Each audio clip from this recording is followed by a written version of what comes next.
सुप्रभात बच्चों, कैसे हैं आप सब। उम्मीद करती हूँ आप सब अच्छे होंगे। तो बच्चों, आज की कक्षा में हम पढ़ने वाले हैं अध्याय नंबर 11, जिसका शीर्षक है संधि। निम्नलिखित शब्दों पर ध्यान दीजिए। हमें यहाँ पे कुछ शब्द दिए गए हैं, जैसे ये है। पहला शब्द है प्रति जमा एक, प्रत्येक। देव जमा इंद्र, देवेंद्र। परि जमा नाम, परिणाम।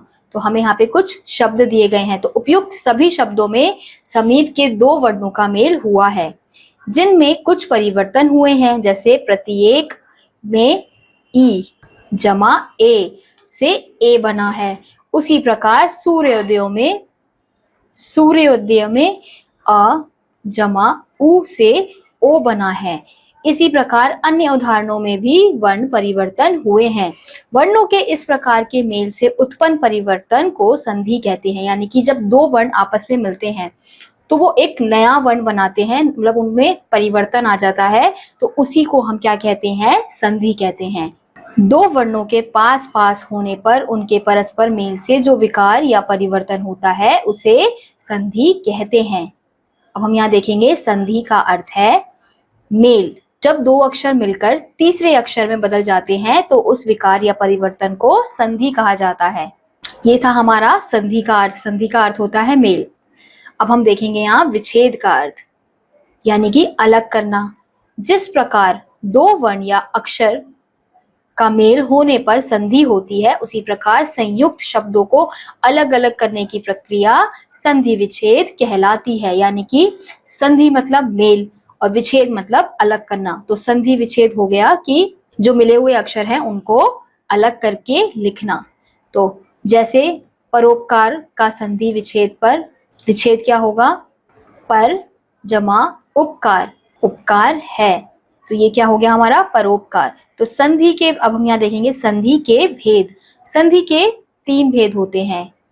कौन कौन से?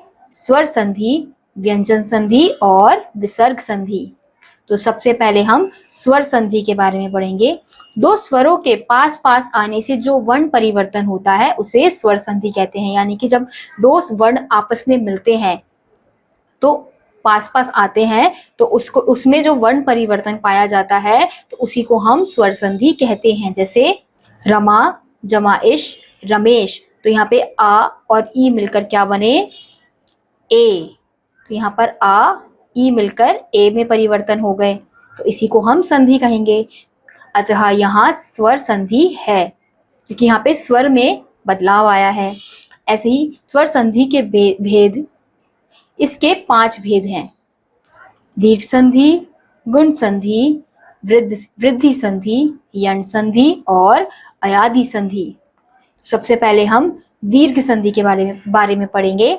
किसी स्वर के ह्रस्व या दीर्घ रूप के बाद यदि उसी स्वर का ह्रस्व या दीर्घ रूप आए तो दोनों मिलकर दीर्घ हो जाते हैं। जैसे दीर्घ संधि हो जाते हैं, इसे दीर्घ संधि कहते हैं।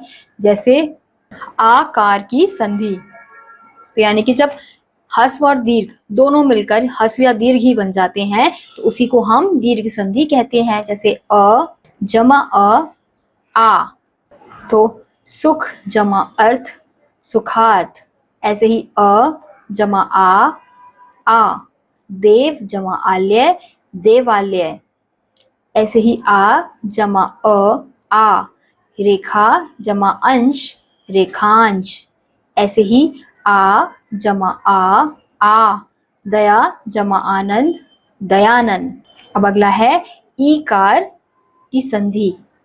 ई जमा बराबर ई।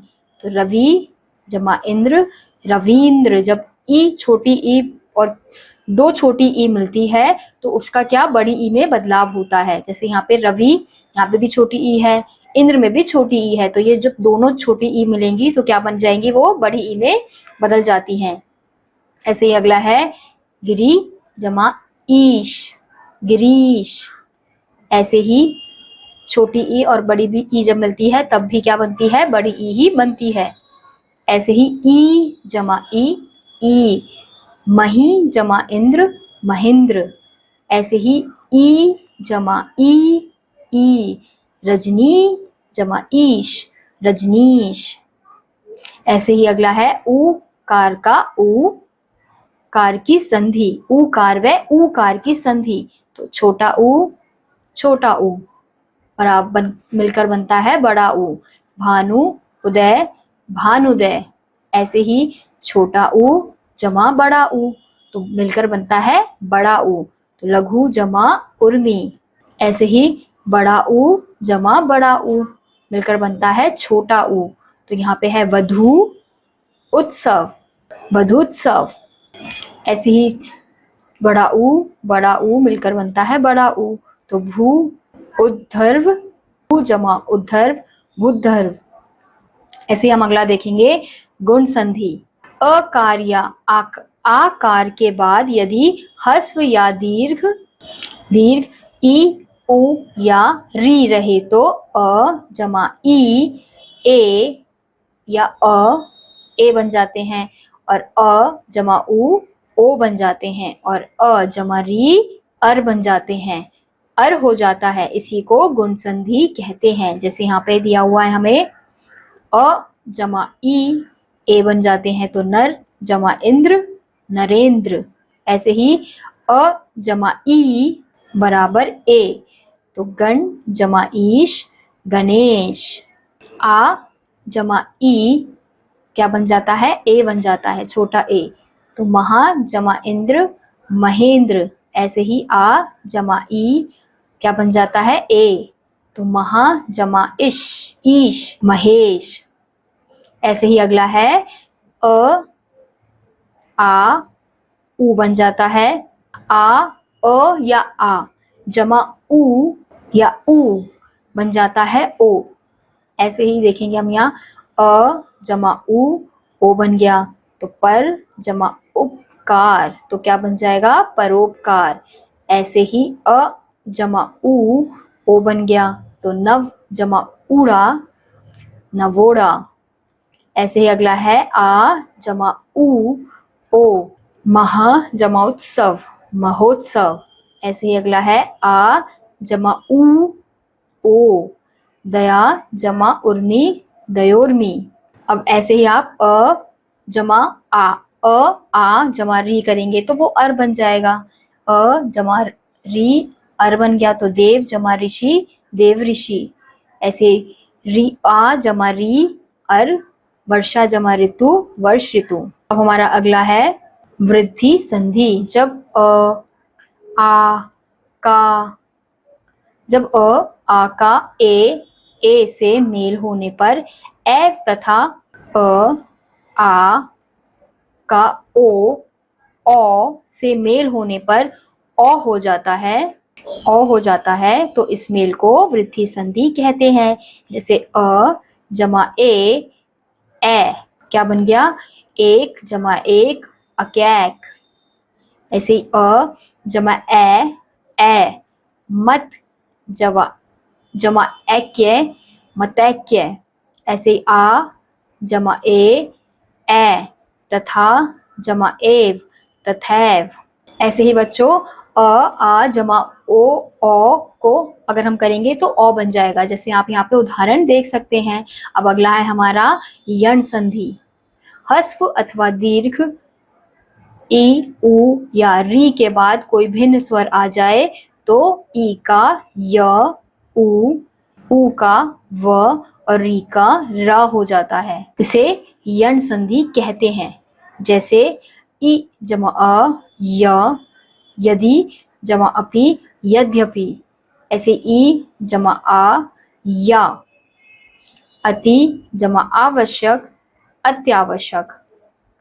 ऐसे ही ई जमा उ यू, तो ऊपरी जमा उक्त उपयुक्त। तो इस प्रकार से आप इनको मिलाकर देख सकते हैं कि किस प्रकार से यहाँ पे उदाहरण दिए गए हैं। अब अगला है हमारा अयादि संधि। ए ओ ए तथा ओ के बाद यदि स्वर हो तो ए का अय, ओ का अव, ए का आए तथा ओ का आव हो जाता है। वर्णों के इस प्रकार के मेल को अयादि संधि कहते हैं। जैसे ए का ए जमा अ अय, तो ने जमा अन क्या बन गए, य बन गया उसका, तो वो क्या होगा, अय बन गया तो नयन। ऐसे ही ए का अ, तो आए, तो न जमा अक नायक। ऐसे ही ओ का ओ जमा अव, तो पो जमा अन पवन। इस प्रकार से आप इन वर्णों को जोड़कर संधि का मिलान कर सकते हैं और शब्द बना सकते हैं। अब अगला है हमारा व्यंजन संधि। जिन दो वर्णों से संधि होती है उनमें से यदि पहला वर्ण व्यंजन हो और दूसरा वर्ण स्वर या व्यंजन हो तो व्यंजन संधि होती है। जैसे जगत जमा ईश जगदीश, सत जमा जन सज्जन। ऐसे ही व्यंजन संधि के कुछ नियम तथा उदाहरण नीचे दिए गए हैं। तो पहला है क पहले वर्गीय वर्ण का तीसरे वर्गीय वर्ण में परिवर्तन। क, च, ट, त, प के सामने यदि किसी वर्ग का तीसरा या चौथा वर्ण य, र, ल, व, ह या कोई स्वर आए तो उस वर्ग के पहले वर्ण को उसी वर्ग का तीसरा वर्ण अर्थात ग, ज, ण, द और ब हो जाते हैं। जैसे वाक जमा ईश वागीश, जगत जमा ईश जगदीश। ऐसे ही अगला है पहले वर्गीय वर्ण का पांचवें वर्ण में परिवर्तन। क जमा च सॉरी क च ट, क च ट त प से पर परे न या म वर्ण आ जाए तो इनको अपने वर्ग का पांचवा वर्ण हो जाता है। जैसे वाक जमा मय वाक वान्मय, ऐसे तत् जमा मय तन्मय, अब जमा मय अम्मय। ऐसे अगला है जब त के बाद च छ आ जाए तो त का चा हो जाता है तो उत जमा चारण उच्चारण।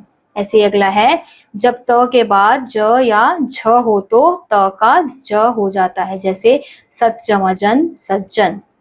ऐसे अगला है जब त के बाद ट या ठ आता है तो त का ट हो जाता है। जैसे तत् जमा टीका तट्टीका। ऐसे अगला है त के बाद ड या ढ आता है तो त का ड हो जाता है। जैसे उत जमा डयन उड्डयन। ऐसे यदि त के बाद ल हो तो त का ल हो जाता है। जैसे उत जमा लास उल्लास। ऐसे ही अगला है जब त के बाद ह हो तो त का द और ह का ध हो जाता है। जैसे पत जमा हति पद्धति। ऐसे यदि म के बाद क च ट त प हो तो म के स्थान पर उसी वर्ग का पांचवा वर्ण या अनुस्वार हो जाता है। जैसे सम जमा कल्प संकल्प। यदि म के बाद य, र, ल, व, श, स, ह आए तो म का अनुस्वार हो जाता है। जैसे सम जमा योग संयोग, सम जमा लग्न संलग्न संलग्न। ऐसे री, र, श से परे ना हो तो ना का ना हो जाता है। जैसे परिणाम परिणाम। यदि स्वर के बाद छ आए तो छ का छ हो जाता है। जैसे अनुच्छेद तो अनुच्छेद। अगला है विसर्ग संधि। विसर्गों का मेल जब स्वर या व्यंजन से होता है तो उस मेल के कारण विसर्गों में जो परिवर्तन होता है उसे विसर्ग संधि कहते हैं। जैसे यहाँ पे है मनः जमा रथ मनोरथ। ऐसे अगला है विसर्ग संधि के मुख्य नियम व उदाहरण नीचे दिए गए हैं। विसर्ग से पूर्व यदि अ हो और बाद में अ या किसी वर्ग के तीसरे चौथे पांचवे या वर्ण य, र, ल, व में से कोई वर्ण हो तो विसर्ग का ओ हो जाता है। जैसे मना जमा विज्ञान मनोविज्ञान, सरह जमा ज सरोज। ऐसे ही अगला है विसर्ग से पूर्व आ को छोड़कर कोई दूसरा स्वर हो और बाद में कोई स्वर वर्ग या तीसरा चौथा पांचवा वर्ण या य, र, ल, व, ह में से कोई वर्ण हो तो विसर्ग का र हो जाता है। जैसे निह जमा धन निर्धन। ऐसे ही अगला है विसर्ग से पहले कोई स्वर हो और बाद में च, छ या श हो तो विसर्ग का श हो जाता है। जैसे निहा जमा चल निश्चल। ऐसे ही निहा जमा छल निश्चल। ऐसे अगला है विसर्ग के बाद यदि त या स हो तो विसर्ग का स हो जाता है। जैसे नमा जमा ते नमस्ते, दुह जमा साहस दुस्साहस। ऐसे ही अगला है विसर्ग से पूर्व ई या ऊ हो तो ऊ हो और बाद में क ख ट ठ फ में से कोई वर्ण हो तो विसर्ग का श हो जाता है। जैसे निह जमा कलंक, निष्कलंक। इसे अगला है विसर्ग से पहले अ या आ हो और बाद में कोई भिन्न स्वर हो तो विसर्ग का लोप हो जाता है। जैसे अतः जमा एव, अतएव। ऐसे ही अगला है यदि विसर्ग के पहले स्वर हो और बाद में र आए तो पूर्व स्वर का दीर्घ कर दिया जाता है। जैसे निह जमा रोग, निरोग। तो बच्चों इसी के साथ आज का यह अध्याय यहीं समाप्त होता है। उम्मीद करती हूँ आपको यह अध्याय समझ आया होगा। मैं आपसे मिलूंगी अगली कक्षा में, तब तक के लिए नमस्कार।